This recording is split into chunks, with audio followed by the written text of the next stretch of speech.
Hello everyone, welcome to all of you in Exam Guru. दोस्तों, इस video में हम लोग एयरफोर्स वाई ग्रुप एग्जाम 2023 के लिए जीके के इंपॉर्टेंट क्वेश्चन सॉल्व करने वाले हैं। ये सारे क्वेश्चंस आपके एग्जाम पैटर्न को ध्यान में रखते हुए तैयार किया गया है और यही प्रश्न आपको आने वाली परीक्षा में भी देखने को मिलेगा। सो गाइज, इस वीडियो को लास्ट तक जरूर देखें और अगर आप इन सारे क्वेश्चन का PDF डाउनलोड करना चाहते हैं तो PDF आप हमारे वेबसाइट examgurujob.com से डाउनलोड कर सकते हो या फिर मैंने अपने टेलीग्राम ग्रुप का लिंक डिस्क्रिप्शन बॉक्स में दे दिया है, उस पर भी क्लिक करके आप सभी लोग इसका PDF डाउनलोड कर लेना।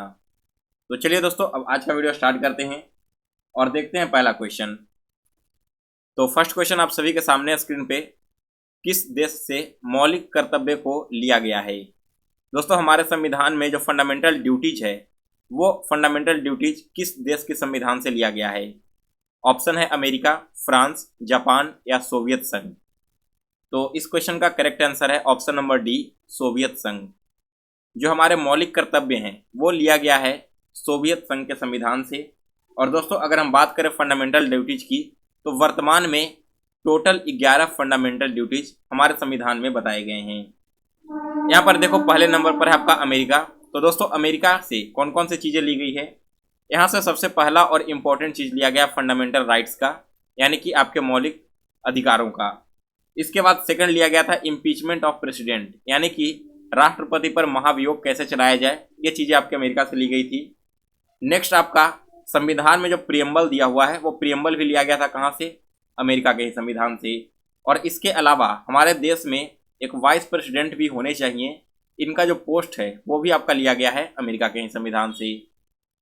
ऑप्शन नंबर बी है आपका फ्रांस। तो दोस्तों, फ्रांस से 4 चीज़ें ली गई है। एक है आपका रिपब्लिक, सेकेंड है आपका फ्रीडम, तीसरा है आपका इक्वलिटी एंड चौथा है आपका फ्रेटर्निटी। दोस्तों, फ्रेटर्निटी कहने का मतलब क्या है, भाईचारा। इक्वलिटी आपका हो गया समानता, फ्रीडम हो गया आपकी आज़ादी और रिपब्लिक आपका हो गया गणतंत्रता। ये चारों चीज़ें आपके फ्रांस देश के संविधान से ली गई है। सो यहाँ पर मैंने आपको सारे ऑप्शंस के इंपॉर्टेंट फैक्ट बताए हैं, वो भी आप सभी लोग याद रखना, आपके एग्जाम के लिए वैसे फैक्ट्स इंपॉर्टेंट होते हैं। आगे बढ़ते हैं अगले क्वेश्चन की ओर। तो नेक्स्ट क्वेश्चन हमारा क्या कहता है कि भारत का नेपोलियन किसे कहा जाता है। दोस्तों, भारत का नेपोलियन यह कहा जाता है समुद्रगुप्त को। दैट मीन्स कि ऑप्शन नंबर बी इस क्वेश्चन का करेक्ट आंसर है। बात हो रही है यहाँ पर गुप्त डायनेस्टी की, तो आपको पता होना चाहिए कि गुप्त वंश के संस्थापक का नाम क्या था। दोस्तों, जो गुप्त वंश है इसके संस्थापक का नाम था श्रीगुप्त। और यह क्वेश्चन आपके एग्जाम में ऑलरेडी आ चुका है, इसलिए इंपॉर्टेंट है, इसे आप सभी लोग याद कर लेना। नेक्स्ट है इसके बाद क्वेश्चन नंबर 3। एक सेकंड रुक जाओ, आगे बढ़ने से पहले मैं एक बार चेक कर लेता हूँ कि सारी चीज़ें आपकी ऑडियो एंड वीडियो विजुअल है या फिर नहीं है। चलिए, सारी चीज़ें क्लियर है। क्वेश्चन क्या कहता है हमारा अगला कि मसालों का बगीचा किसे कहा जाता है।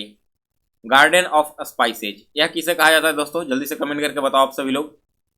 ऑप्शन है आपके सामने तमिलनाडु, केरल, गुजरात या फिर कर्नाटका। तो दोस्तों, यहाँ पर ऑप्शन नंबर बी इस क्वेश्चन का करेक्ट आंसर है। जो केरल राज्य है इसे मसालों का बगीचा कहा जाता है। इसके अलावा दोस्तों, एक और इम्पोर्टेंट क्वेश्चन बनता है आपके एग्जाम के लिए कि भारत का गहना किसे कहा जाता है। किस राज्य को हम भारत का गहना कहते हैं या फिर ऑर्नामेंट्स ऑफ इंडिया। तो दोस्तों, यह कहा जाता है आपकी मणिपुर राज्य को। मणिपुर जो आपका राज्य है ना, यह एक्चुअली 9 पहाड़ियों से घिरा हुआ है और बीच में एक संकरा सा गोल इस प्रकार का कर्व बना हुआ है जो कि एक नेकलेस के जैसा प्रतीत होता है। इसी वजह से इस मणिपुर राज्य को हम क्या कहते हैं, भारत का गहना कहते हैं। इसके बाद अगला क्वेश्चन है यहाँ पर, मोहम्मद गौरी ने जयचंद को किस युद्ध में पराजित किया था। क्वेश्चन क्या है कि मोहम्मद गौरी ने जयचंद को किस युद्ध में पराजित किया था।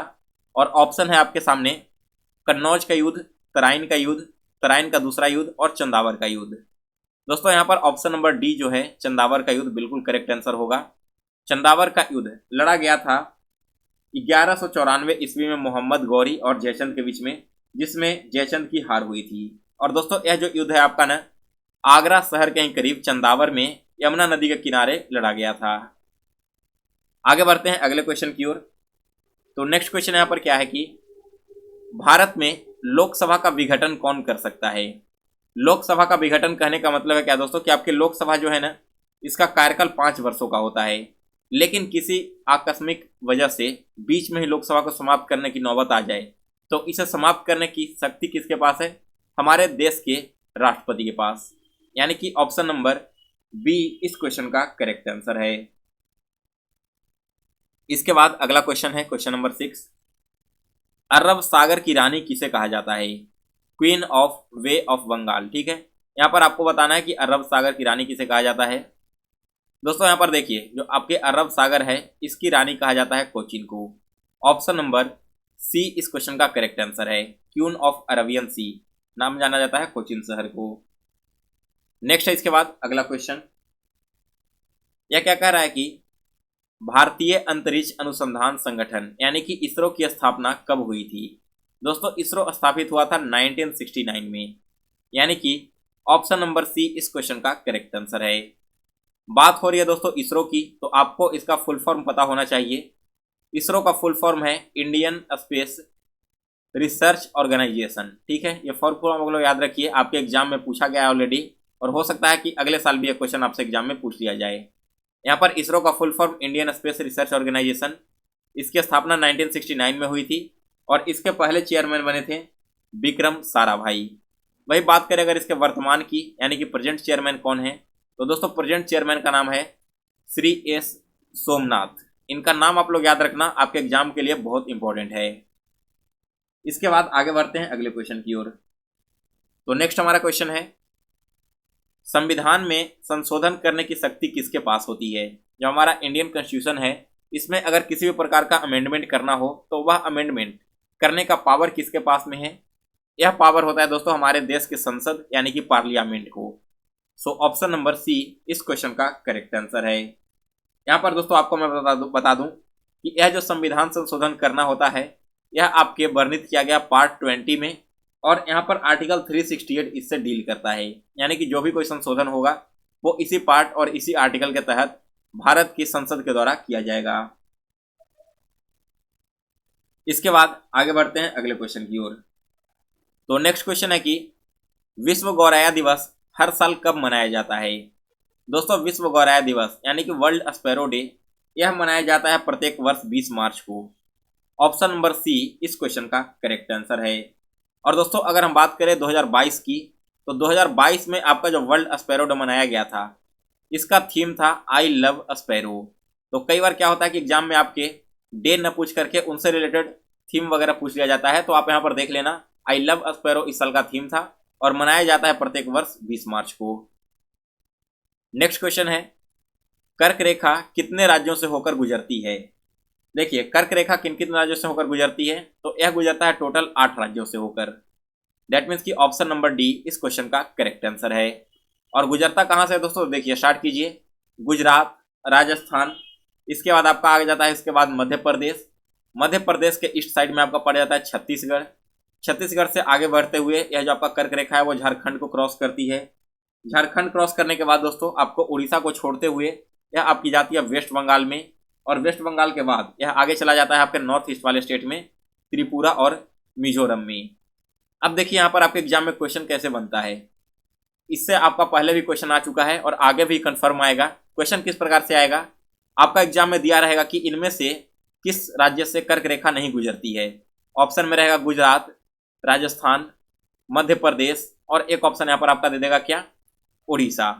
अब यहाँ पर आपको बताना होगा कि इनमें से किन राज्य से कर्क रेखा नहीं गुजरती है, तो जब तक आपको यही नहीं पता होगा कि कौन कौन से राज्यों से होकर गुजरती है आप नहीं बता सकते। इसलिए मैंने यहाँ पर 8 राज्यों का नाम बता दिया है, आप इन 8 राज्यों का नाम याद कर लो। आगे है अगला क्वेश्चन, भारत और पाकिस्तान के बीच का सीमा का निर्धारण किसने किया था? लॉर्ड माउंटबेटन, लॉरिस ने, सर स्टैफोर्ड रेडक्लिफ ने, या फिर सर सिरिल जॉन रेडक्लिफ ने? तो करेक्ट आंसर इस क्वेश्चन का आप सभी को कमेंट बॉक्स में देना है। इस क्वेश्चन का करेक्ट आंसर मैं आपको नहीं बताऊंगा।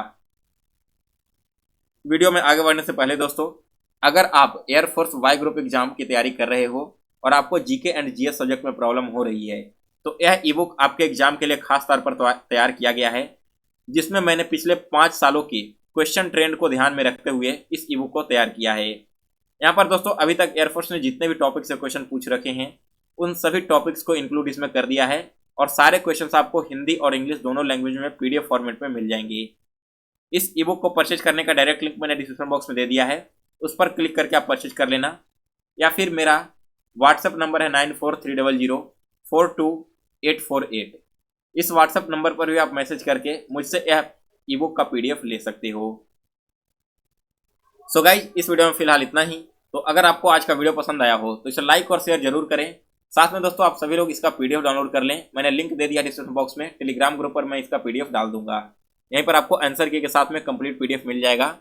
तो मिलते हैं फिर से नए वीडियो में, तब तक के लिए जय हिंद, जय भारत।